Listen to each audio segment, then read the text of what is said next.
नमस्कार, TV 27 news की इस खास पेशकश शुद्ध सियासत में आप सभी का स्वागत है। और दिल्ली का सरताज हम आपको बताएंगे, क्योंकि दिल्ली की जो सियासत है वो हाथ में आ चुकी है भारतीय जनता पार्टी के। और सीएम रेखा गुप्ता और मंत्रिमंडल के 6 सदस्यों ने दिल्ली की बागडोर तो थाम ली है, लेकिन सवाल यही है कि 27 साल का वनवास खत्म करके दिल्ली में वापसी करने वाली बीजेपी ने सत्ता की चाबी रेखा गुप्ता को क्यों सौंपी है। इतने सारे धुरंधर नेताओं को पछाड़ करके पहली बार विधायक बनने वाली रेखा गुप्ता आखिर सीएम कैसे बन गई। ये सच है कि आरएसएस ने रेखा गुप्ता का नाम सजेस्ट किया, आगे बढ़ाया, लेकिन पार्टी के दूसरे वरिष्ठ विधायक भी आरएसएस से जुड़े हुए थे। ऐसा लगता है कि दिल्ली की सीएम तय करने का पूरा प्रोजेक्ट आरएसएस और बीजेपी के वरिष्ठ नेताओं का संयुक्त अभियान था। और दोनों ही जनता को संदेश भी देना चाहते थे कि व्यक्ति नहीं, पार्टी महत्वपूर्ण है। गौर से देखें तो इसके तार 2024 के लोकसभा चुनाव परिणामों से भी जुड़े हुए दिखाई देते हैं। 2024 के चुनाव प्रचार में बीजेपी ने आरएसएस को गैर जरूरी करार दिया था। परिणाम यह हुआ कि बीजेपी को स्पष्ट बहुमत नहीं मिला। नरेंद्र मोदी की प्रतिष्ठा का ग्राफ भी खिसकता हुआ दिखाई दिया। और फिर बीजेपी ने आरएसएस से संबंध दुरुस्त किए और ऐसा होते ही महाराष्ट्र, हरियाणा और फिर दिल्ली में बीजेपी की सरकार बन गई। आरएसएस भी अब कट्टर हिंदुत्व की अपनी पुरानी छवि से बाहर निकलना चाहती है। तो रेखा गुप्ता को सीएम चुनते वक्त आरएसएस और बीजेपी ने ट्रिपल एम का समीकरण भी बनाया है। ये हम बताएंगे एम क्या है। इसमें पहला एम है महिला। बीजेपी पूरे देश में महिला सशक्तिकरण की बात तो करती है, पर कहीं भी उसका महिला सीएम नहीं था। दिल्ली में भी ये मौका उनको मिला और इसको भुनाया गया। दूसरा एम है माइनॉरिटीज। जी हां, इस बार भरपूर संख्या में माइनॉरिटीज की जो वोट मिला है भारतीय जनता पार्टी को, उसने यहां संकेत दे दिया है कि बीजेपी ने इनको भी कैप्चर किया है। रेखा गुप्ता पर अल्पसंख्यकों को लेकर कोई गलत बयानी का आरोप नहीं है। और तीसरा है मिडिल क्लास। और मिडिल क्लास को हम क्यों यार बता रहे हैं, क्योंकि जो बजट पेश किया गया था उसमें मिडिल क्लास पर पूरा फोकस था। 12 लाख से ज्यादा इनकम वालों, 12,75,000 तक की इनकम वालों पर कोई टैक्स नहीं था। तो इससे बड़ी खुशी क्या हो सकती है मिडिल क्लास के लिए। यह भी ट्रिपल एम में ही काउंट होगा। रेखा गुप्ता एकदम साधारण परिवार से आती हैं। एबीवीपी से राजनीतिक करियर की शुरुआत हुई और एक कदम आगे बढ़ती चली गई। और इससे संघ और बीजेपी दोनों ने अपने सामान्य कार्यकर्ताओं को यह भी संदेश दे दिया है कि सच्ची लगन और योग्यता हो तो वो राजनीति में आप ऊपर तक आ सकते हैं। वैसे सच्ची लगन और योग्यता दिल्ली के चुने हुए बीजेपी के कई और वरिष्ठ विधायकों में भी है और वो सब भी राजनीति में आगे बढ़ने के लिए अग्रसर ही हैं, लेकिन यहां रेखा का महिला होना काम कर गया। वैसे अरविंद केजरीवाल और रेखा गुप्ता में एक समानता और भी है। आप सोच रहे होंगे वो क्या है, बताते हैं। दोनों ही वैश्य समुदाय से आते हैं, हरियाणा से मूल निवासी भी हैं। और दिल्ली का मंत्रिमंडल गठित करने में भी बीजेपी ने कई समीकरणों को साधा है। अब वो कैसे, ये हम आपको बताते हैं। परवेश वर्मा जाट है, मनजिंदर सिंह सिरसा सिख समुदाय से आते हैं, आशीष सूद जो है वो पंजाबी हैं, रवि इंद्रराज सिंह दलित हैं, पंकज सिंह और कपिल मिश्रा दोनों पूर्वांचली हैं। अब पूर्वांचली, आप सोचिए बिहार चुनाव आने वाले हैं, कितना इंपैक्ट पड़ने वाला है। वोटर समुदाय और क्षेत्रता को साधते हुए साथ साथ बीजेपी ने रामलीला मैदान में शक्ति प्रदर्शन भी किया। बीजेपी और एनडीए शासित जितने भी राज्य हैं, 22 राज्यों के सीएम और डेप्यूटी सीएम यहां पर पहुंचे। दिल्ली से देश को संदेश दिया गया कि इस शक्ति से टकराना अब सबके बूते की बात नहीं है। अब सवाल खड़ा होता है कि क्या सिर्फ महिला मुख्यमंत्री बना देने से महिलाओं का हित पूरा हो जाएगा। सवाल यह भी खड़ा होता है कि क्या बीजेपी का, देखिए सवाल आप देख रहे हैं स्क्रीन पर, क्या सिर्फ महिला मुख्यमंत्री बना देने से महिलाओं का हित पूरा हो जाता है। दूसरा सवाल है कि क्या बीजेपी का ट्रिपल एम का फॉर्मूला कारगर हो पाएगा। सवाल यह भी उठ रहा है कि क्या आरएसएस के हस्तक्षेप से बीजेपी में असंतोष उभर सकता है। क्या क्षेत्रीय समीकरण साध करके बीजेपी सभी वर्गों को संतुष्ट कर पाएगी। और इसके अलावा जिस बात की बात लगातार होती है, डबल इंजन, क्या लोगों को डबल इंजन सरकार के जो सपने दिखाए गए थे वो सपने साकार हो पाएंगे या फिर नहीं। दिल्ली में 27 साल का सूखा भारतीय जनता पार्टी ने पूरा कर लिया है। दिल्ली में चुनाव जीतते ही बीजेपी के नेताओं के बड़े बड़े स्टेटमेंट आए हैं।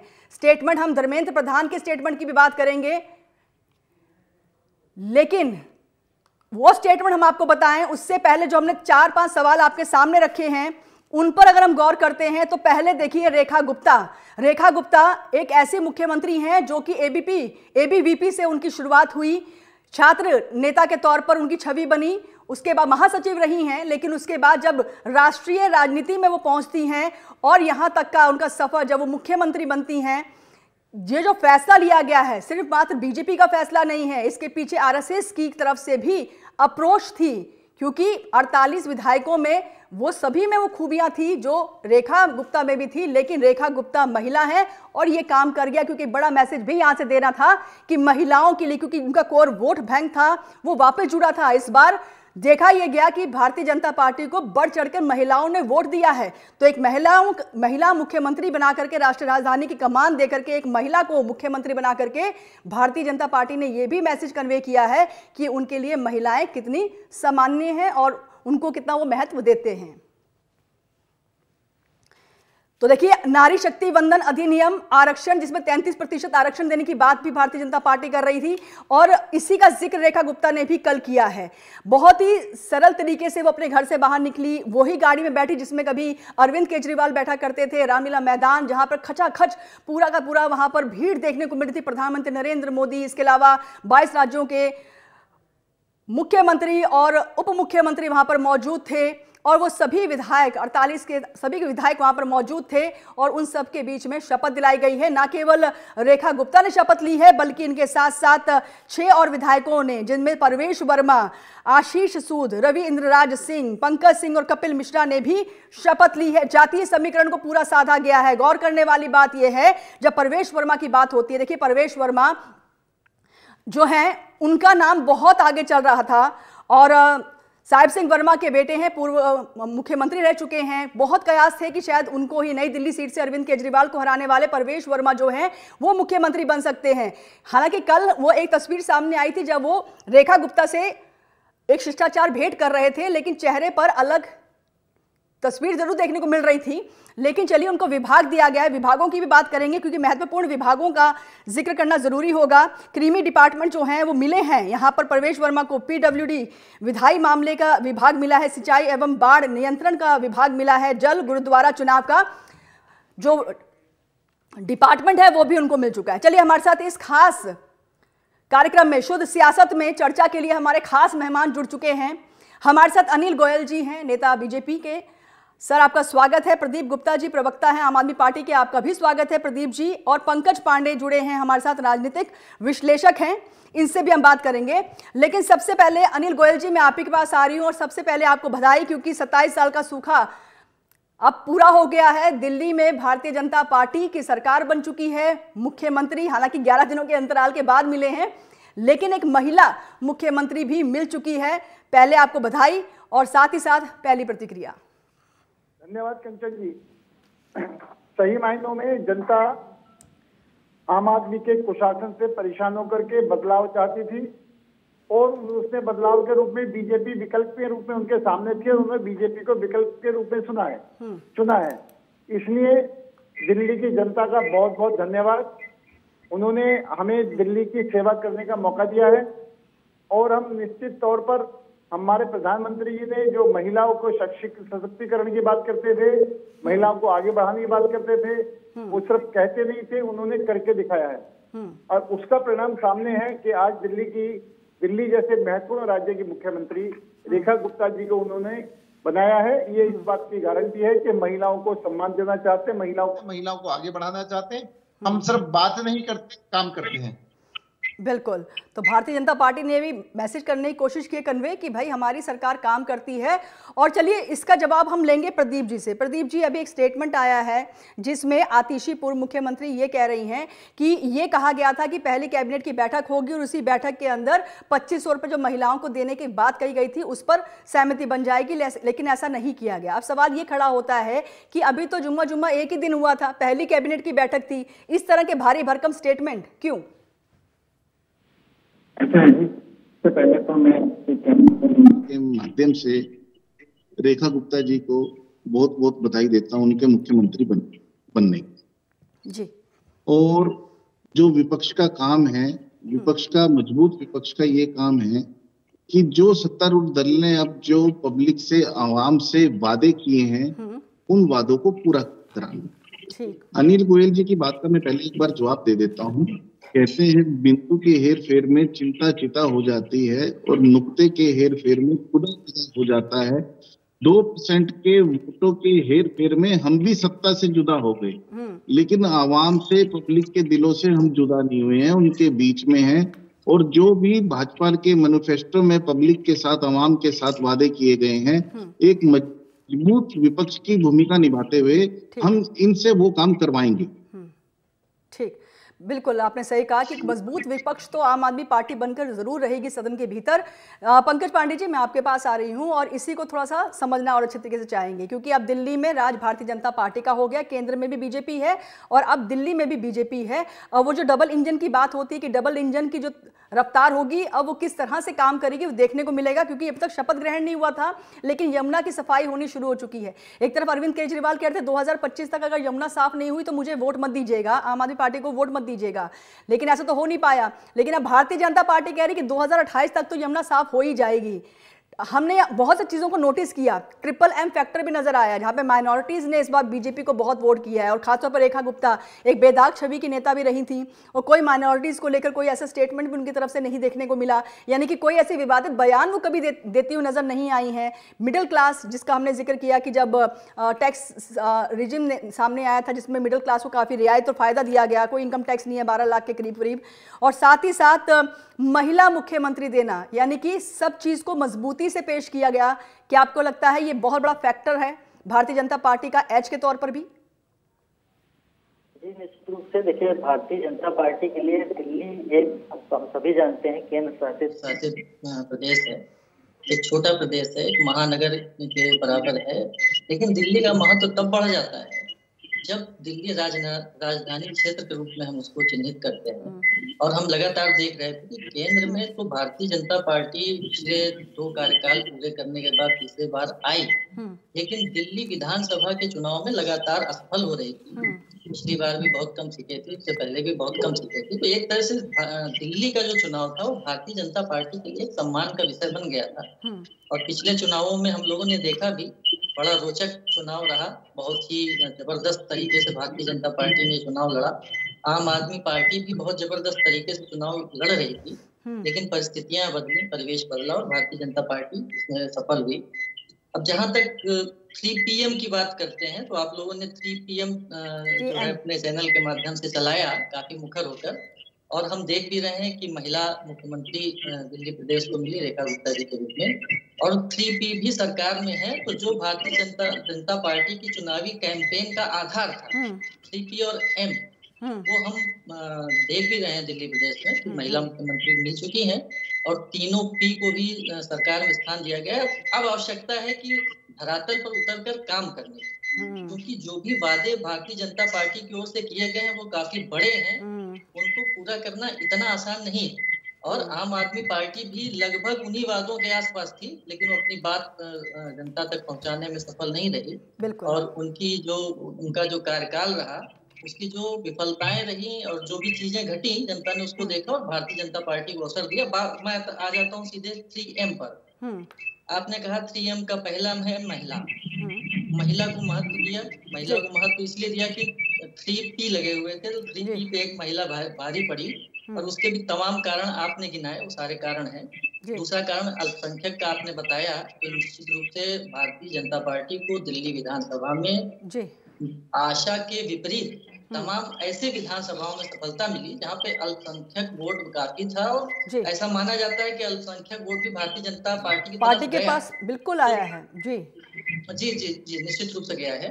तो जो 3P के पहले P थे प्रवेश वर्मा जी, यही चीज उनके अगेंस्ट चली गई, क्योंकि वो काफी मुखर रहे अपने बयानों को लेकर और अपनी विचारधारा को लेकर। तमाम बातें उन्होंने मुखर रूप से ऐसी कही जो एक P के अगेंस्ट जा रहा था।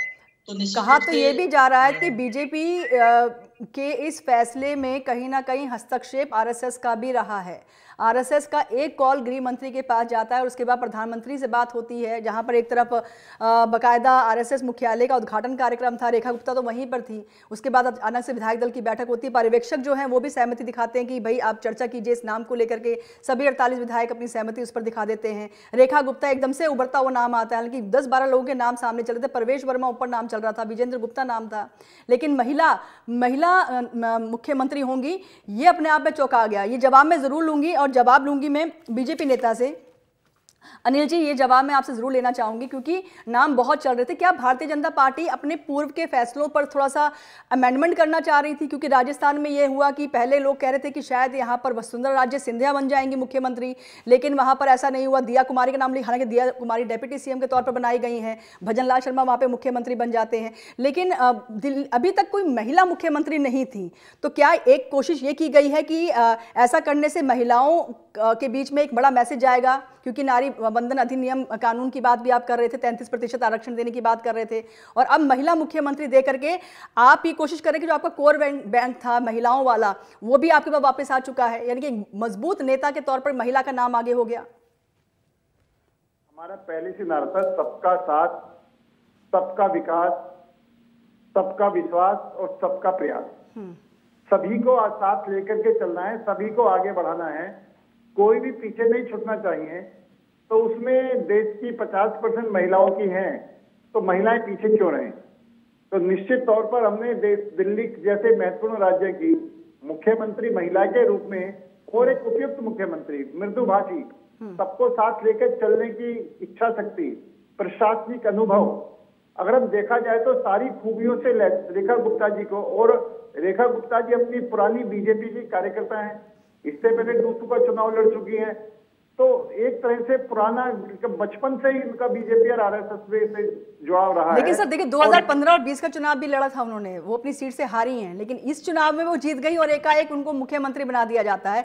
और यही कहा जाता है कि बीजेपी का कोर वोटर जो है वो उनको वापस मिला है, और इसलिए एक बड़ी वजह भी है कि वो चाहते हैं कि अब कहीं भी कोई भी गलती ना हो जाए, कोई अतिशोक्ति ना हो जाए, इसलिए इस वोट बैंक को बना के रखना होगा। लेकिन चुनौती जरूर होगी। प्रदीप गुप्ता जी के पास में आ रही हूँ। प्रदीप जी, सदन के भीतर जब बहस होती थी तो भारतीय जनता पार्टी लगातार आम आदमी पार्टी पर यही आरोप लगाती थी कि दिल्ली में स्वच्छ हवा नहीं है, गंदा पानी है, यानी कि चुनौतियां बहुत खड़ी की जाती थी। अब तस्वीर कुछ अलग होगी। सदन में आपके भी 22 विधायक होंगे, माफ कीजिएगा, तो उम्मीद ये करने वाले हैं आने वाले समय में कि चुनौतियां आप लोग भी खड़े करेंगे, साफ पानी, साफ सफाई को लेकर के, और खास तौर पर यमुना की सफाई को लेकर के।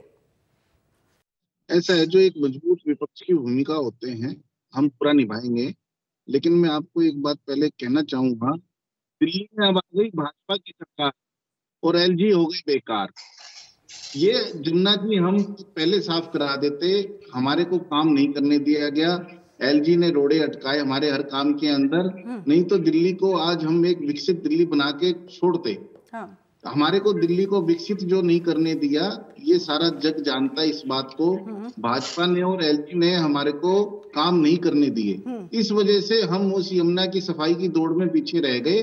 नहीं तो केजरीवाल जी ने जो दिल्ली के अंदर काम किए हैं वो अपने आप में एक आदित्य हैं, उनका कोई जवाब नहीं है। जो उन्होंने हेल्थ में, एजुकेशन के अंदर जो काम किए हैं वो अपने आप में एक आदित्य है। मैं फिर आपसे कहना चाहूंगा इस, और आज हम इस चीज को भी अप्रिशिएट करेंगे। केजरीवाल जी ने 500 मोहल्ला क्लिनिक बनाए, ये 5000 मोहल्ला क्लिनिक बनाए, हम इनको अप्रिशिएट करेंगे। ये स्कूल बनाए ज्यादा से ज्यादा, अच्छी बच्चों को शिक्षा मुहैया कराए, हम इनको अप्रिशिएट करेंगे। जहां ये जिन्होंने जो पब्लिक से वादे करे हैं वो वादे पूरे नहीं करेंगे तो हम इनका पुरजोर से सदन में भी, सड़क पे भी विरोध करेंगे। ठीक, लेकिन विक्टिमाइज हो जाना कहीं ना कहीं नुकसान दे गया मुझे लगता है, क्योंकि बार बार यही लोगों के बीच में मैसेज कन्वे हुआ कि हम तो काम करना चाहते हैं, लेकिन यहाँ पर केंद्र की मोदी सरकार, एलजी का हस्तक्षेप इतना हो जाता है कि हम काम नहीं कर पा रहे हैं। फिर आपकी तरफ से भी कहा गया कि हमारे नेताओं को जेल में डाल दिया गया, हम तो काम नहीं कर पा रहे थे। इसमें कोई दुराई नहीं है, इसमें बिल्कुल कोई दुराई नहीं है। लेकिन जनता के बीच में तो ये मैसेज चला गया ना, बिल्कुल पीछे नहीं हटना चाहिए। लेकिन प्रदीप जी के अंदर बात जरूर रही कि केजरीवाल जी को ये लोग फिर काम नहीं करने देंगे। लेकिन प्रदीप जी, मैसेज तो ये भी कन्वे हो गया जनता के बीच में कि भाई अगर हम इनको दोबारा चुनेंगे तो फिर ये बार में कहेंगे कि हमको काम नहीं करने दिया, और शायद फिर वैकल्पिक रूप पर देखा तो फिर उनको भारतीय जनता पार्टी यहाँ समझ आई तो वोट वहां पर चला गया। मैं अनिल जी, मैं आपके पास आ रही हूँ, एक सवाल का जवाब लूंगी, क्योंकि बार बार यही आरोप लगता रहा कि केजरीवाल काम तो करना चाहते हैं लेकिन करने नहीं दिया जा रहा है। एलजी फाइल लटका देते हैं, यमुना की सफाई तो हम पहले कर लेते, लेकिन करने नहीं दी गई। अब आपकी भारतीय जनता पार्टी कह रही है कि 2028 तक यमुना बिल्कुल साफ हो जाएगी। अभी सीएम के ऐलान से पहले ही वहां सफाइयां शुरू हो गई, मशीन पहुंच गई है। कंचन जी एक सेकंड, एक आप बात और सुनिए। कंचन जी एक सेकंड, एक बात और सुनिए। दिल्ली में पावर कट लगा, इन्होंने भाजपा वालों ने ये कहा कि अभी तो कार्यकारिणी मुख्यमंत्री है और दिल्ली के अंदर ये जमुना ये कैसे ट्रांसफर की, और जनता ने ये देख लिया कि निश्चित तौर पर काम नहीं कर सकते, सिर्फ बहाने बना सकते हैं, झूठ बोल सकते हैं। जनता ने इस बात को इनको जवाब दिया है। प्रदीप जी, लेकिन अब आने वाले चुनावों में भी तो फर्क पड़ेगा ना। कंचन जी, हाँ जी, मैं एक बात और कहना चाहता हूँ। इन्होंने हमारी प्रधानमंत्री मुख्यमंत्री शपथ से पहले ही हमने यमुना नदी का साफ कराने का काम शुरू कर दिया। हमने उनसे पहले, आप ये देखेंगे कि पहली कैबिनेट मीटिंग में आयुष्मान योजना को लागू कर दिया, जो इन्होंने दिल्ली की जनता को आज से पहले मिल जाती, इन्होंने नहीं लागू होने दिया। प्रदीप जी, बात तो सच है ना। देखिए ये वाजिब जवाब है, इसको सवाल है, इसको उठाना पड़ेगा। आयुष्मान योजना का लाभ क्यों नहीं दिल्ली वासियों को मिलने दिया गया? प्रदीप जी, इसका जवाब दीजिए, क्योंकि आयुष्मान योजना दी जा रही थी, हर राज्य के लोग वहां फायदा उठा रहे थे, लेकिन दिल्ली वासी इससे अछूते रह गए थे। अभी एक नया स्टेटमेंट धर्मेंद्र प्रधान का आया है। उन्होंने कहा है कि 2024-2026 में जो चुनाव होगा बंगाल में, वहां पर भी भारतीय जनता पार्टी आने वाली है। उन्होंने ये भी कहा क्योंकि यहां पर भी जो क्रियान्वयन होना चाहिए केंद्र की योजनाओं का, वो होने नहीं दिया जा रहा है, वैसे जैसे दिल्ली में नहीं होने दिया जा रहा था। अब दिल्ली में तो सत्ता आ गई है, पश्चिम बंगाल में भी असर होगा और प्रभाव केंद्रीय राजनीति पर, क्योंकि देखिए आम आदमी पार्टी के संयोजक केजरीवाल, जिनको जो कि छाप ईमानदार छवि के नेता वो बनते थे, लेकिन अब जिस तरह से अपनी खुद की सीट से वो हार चुके हैं, अब ऐसे नेता को लेकर के क्वेश्चन उठ रहा है कि इनको तो ग्लोबली सोचने की कवायद हो रही थी। सिसोदिया कह रहे थे कि अगर देखें तो मोदी के मुकाबले में अगर कोई बड़ा नेता स्टैंड करता है फिर वो अरविंद केजरीवाल ही होते हैं। अब अरविंद केजरीवाल की खुद की पर्सनैलिटी पर क्वेश्चन खड़ा हो गया। आगे चुनाव तो बिहार में है, बंगाल में चुनाव होगा, किस तरह से जाएगी आम आदमी पार्टी? ये जो दिल्ली में इस पर जो चुनाव हुआ है, वो धन बल साम दाम दंड भेद कई जगह पर वोट नहीं बने हैं, कई जगह से गायब हो गए हैं। ये किसके आदमी के पास पैसा? जी, ये सवाल मेरा प्रदीप जी से है। जी अनिल जी, ये जवाब मेरा प्रदीप जी से मेरा सवाल था, लेकिन चलिए आपकी बात शायद हम तक पहुंच नहीं रही है प्रदीप जी। मैं आपके कोशिश करते हैं दोबारा संपर्क कर रहे हैं, लेकिन पंकज पांडे जी मैं आपके पास आ रही हूँ। अब सवाल ये है कि जो हमने कैबिनेट में 6 नेताओं को देखा, विधायक जो मंत्री बन चुके हैं, अब उनके विभागों का बंटवारा उनको हो चुका है, सचिवालय में जाकर के उन्होंने अपने अपने कमरे भी ले लिए हैं। तस्वीरें बड़ी खास थी, कल हमने देखा कि यमुना घाट पर जब वो वासुदेव घाट पर पहुंचे, यमुना आरती में भी सम्मिलित हुई पूरी कैबिनेट के साथ यहाँ पर रेखा गुप्ता जी। अब सवाल ये खड़ा हो रहा है कि यहाँ पर आपने नेताओं को देखा होगा, प्रवेश वर्मा जाट हैं, मनजिंदर सिंह सिरसा सिख हैं, आशीष सूद पंजाबी हैं और रवि इंद्र राज सिंह जो है वो दलित है, और पंकज सिंह और कपिल मिश्रा जो है पूर्वांचली हैं। अब आप समझ पा रहे होंगे यहाँ पर पूरा सियासी जो राजनीतिक समीकरण है जातीय आधार पर देखें तो बहुत ही बैलेंस तरीके से भारतीय जनता पार्टी ने साधा हुआ है। अब इसको हम इस तरह से देख सकते हैं कि ये क्षेत्रीय समीकरण जो है इसे सभी वर्गों को भी खुश कर दिया और आने वाले बिहार के चुनाव में भी इसका फायदा हो गया। वैश्य समुदाय का वर्चस्व वहां पर भी है, कैसे देखते हैं आप? जी निश्चित रूप से देखिए, दिल्ली में जो भारतीय जनता पार्टी की चुनावी कैंपेन रही, वो जिन जातियों और जिन वर्गों को फोकस करके रही, उन सभी को साधने का प्रयास किया गया और सभी को कहीं ना कहीं स्थान दिया गया। और ये अलग बात है कि जो एम थी, महिला थी, उसमें भारी पड़ी, उसके तमाम कारण हैं। और इन सारी चीजों से सभी राजनीतिक पार्टियां कहीं ना कहीं एक मैसेज देने का प्रयास करती हैं और उसी आधार पर मंत्रिमंडल पर लोगों को स्थान दिया जाता है। तो वही भारतीय जनता पार्टी ने भी किया। दिल्ली के चुनाव में निश्चित रूप से पूर्वांचली जो लोग थे, एक बड़ा मुद्दा थे, उनको स्थान दिया गया। प्रवेश वर्मा जी जो कि मुख्यमंत्री के लिए एक प्रबल दावेदार थे, वो मुख्यमंत्री कैंडिडेट के रूप में लगभग देखे जा रहे थे जब घोषित नहीं थे। जी जी नहीं, लेकिन क्या ये जो मेरा सवाल था कि सभी वर्गों को संतुष्ट कर पाई है भारतीय जनता पार्टी, जिस तरह से जातीय समीकरण साधते हुए सभी 6 विधायक जो चुने गए मंत्री के रूप में, उनको हम देखें कोई सिख है, कोई जाट है, कोई पूर्वांचली है, मतलब प्रॉपर बैलेंस किया है इस बार बीजेपी ने अपने मंत्रिमंडल को दिल्ली में। मैं उसी पर आ रहा हूँ। देखिए, जहाँ तक प्रवेश वर्मा की बात है, तो मुख्यमंत्री पद के प्रबल दावे डालते, कुछ बातें आपने उनका भी कहा, भी उनके बारे में इंगित किया, उनके अगेंस्ट नहीं, तो वो आरएसएस के प्रिय नहीं बन पाए। और एक मैसेज भी देना था कि हम अपनी एक जो कट्टर छवि है उस पर नहीं जाएंगे, हम एक माइल्ड चेहरा लेकर आएंगे, तो वो उनके अगेंस्ट गया, वो पीछे हो गए। और जिस तरह से भारतीय जनता पार्टी ने पूर्वांचली और सिख और महिला और वैश्य, इन सारे चीजों को जोड़कर मंत्रिमंडल में स्थान दिया है और जिस तरह से चीजों को आगे बढ़ाया, तो निश्चित रूप से अभी तो दिख रहा है कि वो चीजों को साधने में सफल है, लेकिन ये हमें भविष्य में ही देखने को मिलेगा कि किस तरह से काम। लेकिन रोल रहा है आरएसएस का, महाराष्ट्र में, हरियाणा में भी इसका फायदा हुआ है इनको, और अब दिल्ली में भी हुआ है। और जो गलती पहले हो गई थी, जो अनदेखी की जा रही थी आरएसएस की, उसका खामियाजा एक तरफ लोकसभा चुनाव में भी देखने को मिला, खासतौर पर उत्तर प्रदेश में डेंट जो हुआ था वो हम सब ने देखा था। लेकिन ऐसी गलती इस बार नहीं की गई है और आरएसएस के ही सुझाव पर रेखा गुप्ता का नाम आगे हुआ है, ये सब जान पाए हैं। फिलहाल आप सभी का शुक्रिया। अनिल गोयल जी आपका शुक्रिया, बीजेपी के नेता हमारे से जुड़े थे। प्रदीप गुप्ता जी आपका भी शुक्रिया, आम आदमी पार्टी के प्रवक्ता जुड़े। और पंकज पांडे जी राजनीतिक विश्लेषक, आपका भी शुक्रिया इस चर्चा में हमारे साथ शामिल होने के लिए। तो शुद्ध सियासत में फिलहाल इतना ही, मुझे दीजिए इजाजत, नमस्कार।